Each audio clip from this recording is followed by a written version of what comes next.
Hopefully you'll grow out of that. Okay. Burke is, within the field of rhetoric, the probably single most important theorist of the 20th century. He is still regularly taught in graduate classes, as evidenced by the fact that he's being regularly taught in this graduate class. Kenneth Burke is an interesting historical figure. He knew everybody. He hung out with everybody, and by everybody I mean, like, he has dialogues with like new critics on the literary side. He famously typeset The Wasteland. He was involved with the whole Greenwich Village art scene of the 20s and 30s. He read widely in sociology, psychology, wrote books on all of these different things, and was seen as a general intellectual, and didn't have a bachelor's degree. I always think of Burke as a blogger before there were blogs. He would go learn a little bit about stuff, and then he would write about it. And there weren't, like, you know, there wasn't this ubiquitous space where everybody was doing that. That was a kind of unusual thing. And he was quite savvy and smart in his engagements with various things, and brought to each area that he studied the perspectives that he'd accumulated from the other areas, and hence was really an interdisciplinarian as a non-disciplinarian, you know. And I think it's one of the things that's really enjoyable to read in Burke is this kind of the incredibly idiosyncratic quality of the writing. There's the selection that we gave you from Language of Symbolic Action, which only twice has this phrase, but he says this all the time, which is, "So where are we now?" Because, because he goes off on these digressions, and he follows out the digressions, and he's like, hang on a second, let's get back to what we were talking about. You know, it's this constantly kind of Tristram Shandy, you know, sort of movement in his thinking and in his writing. And I think that's one of the things that appeals a great deal to people. The autodidact outside of the institution. He also was, I mean, he's still part, I would believe that he would still be taught in literary criticism classes if they still existed. He was that important of a literary critic of his time. And, well, and I'm sure somewhere they exist. I will tell you the anecdote of Keen Butterworth is a retired professor from this department, and he just retired a few years ago. But he was a staunch new critic of that generation, you know, trained by those sort of Southern agrarian folks and performed new criticism. And he knew that I did rhetoric, so every time he would see me, he'd be like, "Kenneth Burke, you and me, man, we're like right here," and I'm like, "Yeah, dude, we got it," right? Because for him, Kenneth Burke was this figure, and anyone who does rhetoric, particularly rhetorical theory, what could it be but Kenneth Burke? And there are a number of people in the field today, in the field of rhetoric, who really think that still, and. It's difficult for me to read Burke generously because of the hagiography that exists about him in the field. And it's always been difficult for me because the Burkeans have kind of cornered the theory market. Well, up until about 6 or 7 years ago when we started the theory conference here. The Burkeans had sort of cornered the rhetorical theory market, and so everything else was seen as derivative in some way. There are lots of books written to show that Derrida is derivative of Burke, and so Foucault is like all social construction. And that's A, not true, and B, requires an incredibly reductive version of the latter in order to see him as a version of the former. So I'm just giving, this is my own idiosyncratic personal itinerary, so I mean, as I'm reading this stuff this weekend, I'm like, look, my whole goal when I go in to teach stuff is to explain why it's so interesting and cool, and it's very difficult for me to do that in this case because my inclination is to be like, well, here's what's wrong with that, here's what's stupid about that, and here, you know. So I say it simply because you'll recognize it regardless in the next hour that I'm going to be doing that. So, I don't really think it's anything to do with Kenneth Burke per se, and more with the interpretive community in the Stanley Fish sense in which I've been installed. And it's imaginable, you know, I think Kenneth Burke would have been an interesting guy to get drunk with, and I think he would be willing to, and did, with lots of folks. So he is really, I mean, the story of his biography is actually, Jack Selzer's written a book on this. That's actually a really interesting read. And some of his earlier stuff, I mean, he's writing in the 20s about stuff that I would argue ordinary language philosophy gets to in the 50s or 60s. Like, he is on top of a lot of very interesting directions. I do not believe that he is the theoretical salvation of rhetoric in ways that most people do, because his structure of thinking relies on rhetoric as being an epiphenomenon built on top of grammar or logic, and he is, to my mind, much more of an analytic philosopher, though of the ordinary language variety, than most Burkeans in the field of rhetoric recognize. But that's neither here nor there. As indicated by, you know, the title, language, this is quite late, this is 65 or 66 or something like that. You know, language as symbolic action. So language is action, good, right? It's that word symbolic that starts to go like, well, is it symbolic action or is it actual action? So there. What I think that, what Burke really does have to contribute, and I think that this is a historical, in these days, a less intriguing contribution, and I wouldn't say that he's the first to do this, but the way in which he's like showing that language is constitutive of thinking, right? That it's not, that figures are not these external things that one adds on in order to make something more palatable, nicer, or more entertaining. That there's a way in which figures are constitutive of thought. That's, I think, what's relevant about the Four Master Tropes essay. Is as early as 1940, whatever, when that was written, he was saying tropes are not just figures of speech, they are figures of analogical thinking. Okay? That one is doing a certain kind of conceptual operation through figures that has its analog in the sciences.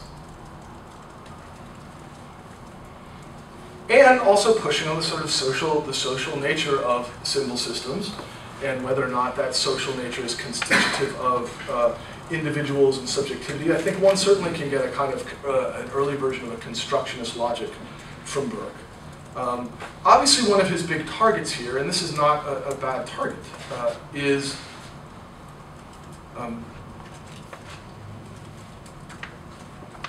behaviorism. Right? I mean, that's obviously one of the things that's a big issue for him. And what specifically about behaviorism he doesn't like, as many people didn't like, is the reductive quality that thinks it can explain all elements of a phenomenon. Right? So it's the reductive or deterministic quality of behaviorist science that seems to eviscerate humanity specifically of its specialness. I don't want to say it that derogatorily, of its distinctiveness, let's say. I think that one could just as well say the problem with behaviorism is that it was also reductive and deterministic about everything, and not just about humans. And so that the problem of reduction and determinism in its relationship to the sciences continues to be a problem today, in the sense that it continues to be a question. We now have, increasingly, discourses of new materialism, discourses of actor network theory. There are all kinds of attempts to think through the kind of vibrant, indeterminate relations among things that are driven by a quite similar impulse to Burke's, but go in a very different direction. For instance, that aren't concerned with preserving the distinctiveness of the human, which is, I couldn't read this stuff without just being beaten over the head by the constant effort Burke was making to say, but humans are special. I mean, it's like at every turn. To his credit, he complicates at every moment. He's like, well, what about this case, right? And he takes a hard case, and he's like, but they're still special. But what about this case? They're still special. So like I couldn't read it without the sort of lens of post-humanism problematizing of these moves. So it's, to me, therefore, Burke reads as being very centrally a humanist. But keep in mind, he is a humanist in response to a kind of scientific determinism. In other words, it's like, it's easy to caricature humanism. It's difficult to understand that humanism was a viable intellectual response to a different kind of problem, which is that of reductive determinism, which saw its telos, as you see in his case, in like destroying humanity, right? So the idea here is if you make humanity seem like something special, it's less easy to kill people, really, right? Like it's not, I mean, it's not simply, I mean, for me, when I read this, I'm reading it in the 21st century, at the end of a lineage in which I believe that the specialness of the human is just as dangerous as the object relation of the human. Maybe for different bodies, but not always so. And that in fact, the specialness of the human that he wants to preserve here is precisely the basis for all racism, sexism, etc. Continue your list. Which is because some bodies don't properly qualify as being sufficiently human. Right? So the dangers of humanism is, on the one hand, I want you to hold both of those things in your mind, which is that the impetus behind it is precisely to save, the impetus behind emphasizing the specificity and distinctiveness of the human is precisely in order to prevent certain kinds of atrocities. Nevertheless, those very same atrocities are enabled by exactly that logic. Because some people get to have those qualities and other people don't get to have those qualities.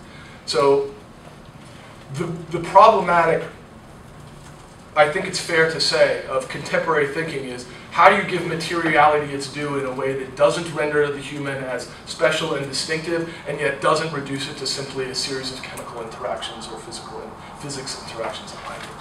That becomes, and I think that that's the contemporary theoretical problem. And so I think he is immersed in that problem, and without necessarily recognizing his immersion.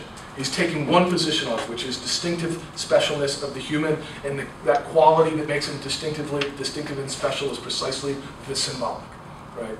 Or language, the use of symbols, systems of some kind. Does that make sense as a sort of humanism and its discontents? That was my 10-minute unprepared, we're definitely putting that up on the web, discussion of why humanism is not something simply to dismiss, and why it also is a problem. Yeah. Well, and he seems to operate within a kind of humanism that doesn't fall into the same issue of man necessarily above the animals, as opposed to man different from the animals, and definitely not the man is next unto God kind of class. Right, it's not human. So that version of human, yeah. So you have to. There are multiple different versions of humanism. So he certainly is not the one who's saying man is stretched between God and animals, right, or between angels and whatever that version is, which we'll read in the theory class in the spring when we actually talk about humanism. So you're right, and he is concerned. I mean, that's where it's like he's concerned to make it distinctive. I would argue, I don't know if that's possible, conceptually possible, to extract humanity from a hierarchy, right? I mean, I don't know that it's conceptually possible to do that, to say the humans are merely different in this way, not that those differences are in no way questions of better and worse. I'm not sure that it's possible, but I am sure that he's unsuccessful at that. That he does try to do that. In other words, he doesn't, I mean, Trevor's quite right. He does not want to be claiming. He's, at the moments where he says this stuff, he's always like, look, I'm not saying the humans are better. I'm just saying this is a difference. And I'm like, I don't think you really are just saying, you want to be saying that, but it seems to be, symbol systems seem to be better than not symbol systems. That's one of the distinctions. Right? One of the distinctions is that for Nietzsche, this is reason is a survival mechanism for us. Symbolicity, if you would call it that, and Nietzsche wouldn't call it that, it is just a survival mechanism. It is on the same level as horns, claws, fangs, speed. Right? It's the same kind of thing. Now, obviously, it's a different thing, but it's the same kind of thing. Whereas in this structure, it is not the same kind of thing. It is another kind of thing. Symbolicity is another kind of thing. Action is another kind of thing than motion. Although action is a reproduction in a different register of motion. It's a spiritualization of motion. But that's, I think, one, I mean, I think there are a couple significant differences, but that's one of them. So for Nietzsche, it seems to be there's like a level playing field of survival mechanisms or survival mechanisms. Right? At the same time, you can very much see how this follows from a certain Nietzschean thinking, which is, you know, we're building conceptual edifices out of, you know, symbolicity. Well, that's deterministic screens, man. You know, so deterministic screens is one of the money concepts for Kenneth Burke. And what does deterministic screens imply? What are deterministic screens? Deterministic screen. It's Evagmund. Yes, I play word association lecture. What are deterministic screens? I didn't assign you that essay or that book, but it popped up, I think, on a couple of different occasions. The concept of deterministic screens. Guess, speculate. Let's presume for a moment that you have no idea what Kenneth Burke said about deterministic screens. What do you think Kenneth Burke said about deterministic screens? They're like the conceptual apparatuses that Nietzsche talks about as well. They're just the set of terms that both kind of screen in the way of prohibiting from view and also screen and seeing through. Yeah, I mean, you're always looking through a series of deterministic screens. You could call it your culture, you could call it your language, you could call it whatever. But your perception of the world is always mediated, which is to say you are always alienated from the world and connected at the same time. Remember this picture?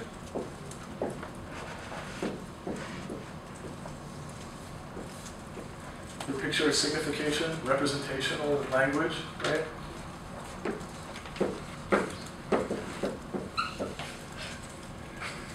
Okay, remember that diagram? Have you all internalized that diagram? Fallen asleep imagining it? Okay, I mean, one element of this was you perceive the world, you form an idea of it, then you come up with a word for it.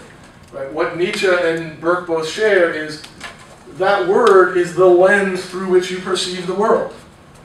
Or not the word idea complex. It's not, we're not trying to distinguish that. So symbolicity is the deterministic screen, which means that symbol systems both give you access to the world and simultaneously alienate you from the world. This is what is called mediation. Mediation is constituted by allowing access and preventing access simultaneously. The world is mediated, not just because it's televised, but also that, but because you are only perceiving at all in the first place because of the conceptual edifice that you bring to bear.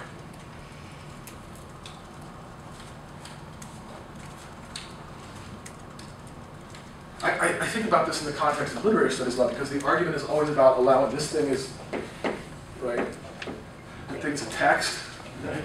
And the arguments that one always hears is always about allowing the text to speak for itself without the imposition of some lens called feminism or queer theory or whatever the fucking lens may be. So critic A always wants to claim that, well, critic B's reading is because he's imposing a mediating intervention between, onto the text, right? Plopping some feminist reading onto the text, whereas I have managed to allow my lens to be clear. So I am allowing the text to speak for itself. If anybody ever says that, tell them to fuck right off. Tell them I said so. Right? Because it's ridiculous, right? I mean, it's just the idea. I mean, after a certain number of years, you would have to start saying, like, has everybody always been wrong and someone always corrected them? Or maybe the whole problem isn't really a problem. And this is someone like Stanley Fisher was on. It's like, okay, fine. You're always imposing. There's always an imposition. This is Burke's version of it, is that there's always mediation. That's what enables you to see the thing in the first place, or like Stanley Fish's argument would be. What enables you to see this thing as a text is a series of interpretive assumptions that you already bring to bear without even recognizing that you're bringing them to bear. So the argument is never really about the text, even though that's what it pretends to be about, and it tries to locate itself in the text. The argument is always about what is the most valid mediating lens through which to encounter the world, even though they'll never talk about it that way. So, John, how does this, because I remember rhetoric as the practice of identification, or identification as a central part of his conception of rhetoric. So is it more like a lining of terministic screens then? Yeah, I mean, basically that's what you're doing. So rhetoric, what rhetoric's function is twofold. Identification and division. Boom, that's it, right? That's what it does. It creates identifications. I was once like you, when a politician says, I was once a poor farmer's boy, working out, when he addresses farmers, he's creating an identification. He's saying, I am, and this is Burke's terminology, I am consubstantial with you in some way. I am part of you. You are part of me. We share this thing. I'm attempting to create an identification that allows you to be more receptive to the argument of vote for me, right? I mean, that's the example that he gives there too. So identifications are divisions. That's what you're doing. That's Plato's dialectic, by the way. But that's an aside. The function of language in this sense is predominantly, this is his word, hortatory. It's a great word, isn't it? Sounds so Dr. Seussy. Yeah, I love that. I've seen an elephant. Kenneth Burke has a hortatory. That's something painful. So the difference between, and he describes it this way, is that what he'll distinguish between the hortatory or the dramatistic and the scientistic is that the scientistic is oriented towards assigning names to things. This is that. Whereas the hortatory is an ordering operation. You should do this. This is Deleuze will call this later the order word. Both in the sense of commanding and in the sense of producing order out of. So the basic unit or basic function of language from this Burkean perspective is rhetorical. It's persuasive, not descriptive. It's doing something. In the terms that I was using for my stuff, asignifying rather than signifying.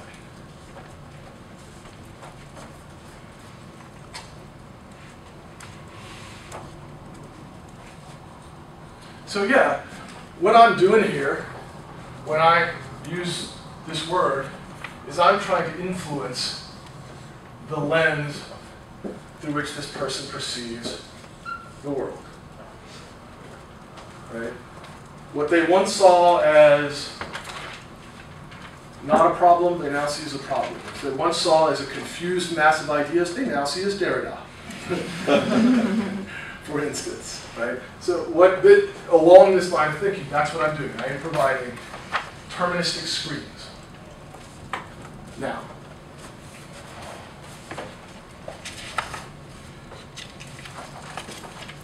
the theory of deterministic screens and Burke's approach more generally could be summarized as a basically epistemological orientation into rhetoric. What does that mean? Epistemology means the logos of the episteme, so that should clear it up. Right? Epistemology is the study of knowledge. And there's a classic dichotomy in philosophy between epistemology and ontology. Okay? So epistemology is the study of how we come to know things. Ontology, the study of things themselves. From an epistemological perspective, you could never really do ontology, and ontology was just full of shit because it was pretending to study things themselves when all it was really studying was how we come to know them. We have a whole development of what is called phenomenology, which is precisely this: all you can know is how things come to appear for us. So phenomenology, I mean, the classical decision, this comes out of Kant. the noumena and phenomena. Phenomena is things as they appear to us. Noumena is the ding on seek, the thing in and of itself. Right? Phenomenology is the logos of phenomena. It is the study of how things come to appear for us. Given that that's all we can traffic in, it's how things come to appear for us. Someone like Derrida is then going to come along in Heidegger even afterwards and say, that's awfully fucking human-centered, that's how it comes to appear for us. But we don't want to go back to ontology, the ding on seek, because that's, crazy. So we have to invent some other way of thinking about the relation between thinking and things without resorting to the traditional ontology or to epistemology. And that, again, is the contemporary theoretical project of the day. There isn't an easy answer. But what I do want to say is, so Burke's version of deterministic screens, which is the idea is that your perception proceeds through an existing symbolic vocabulary, is pretty firmly on the side of epistemology. Right? One has ideas and things. One only gets to things through perception, through ideas. Does that make sense?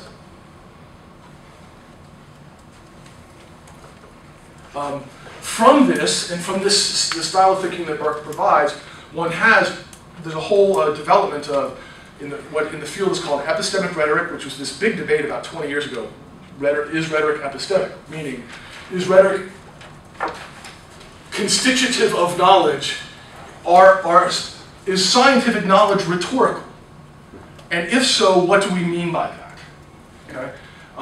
So on the one hand, there is an easy answer, which is yes, because they have to write persuasive documents, right? So you say science is rhetorical in the sense that it doesn't just communicate itself, right? It has to be framed. There's a format, like MLA format and APA and AMA. There's a whole series of stylistic formats for how one is supposed to be persuasive, right?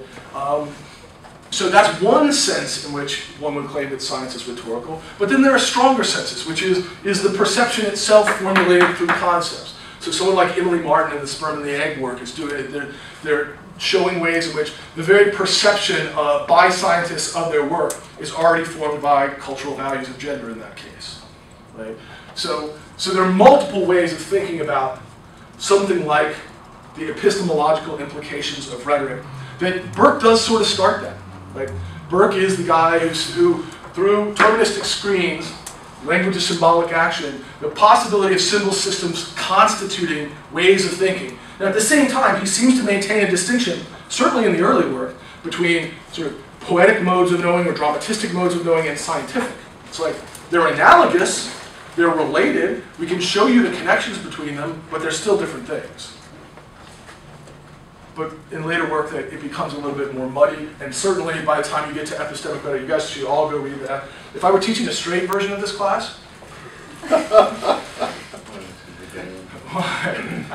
that wasn't even one of my jokes. You guys don't laugh when I say the funny shit. If I were teaching just like an introduction to rhetorical theory as it should be taught, there would be a 1-week section on epistemic rhetoric, and I can give you the reading list of the 6 things that we would read that week. We would have 1 week on rhetoric of science, and I would give you the list of the 6 things that we would, and we could do that after the, I mean, that's possible if you want to do those things. We can go back and backfill that stuff, but you guys should all read that for next week, epistemic rhetoric. So that's all I wanted to say to set up Burke.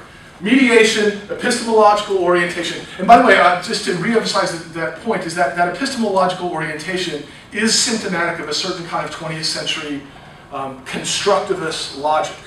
Late 20th century, I mean, he's early on this thing.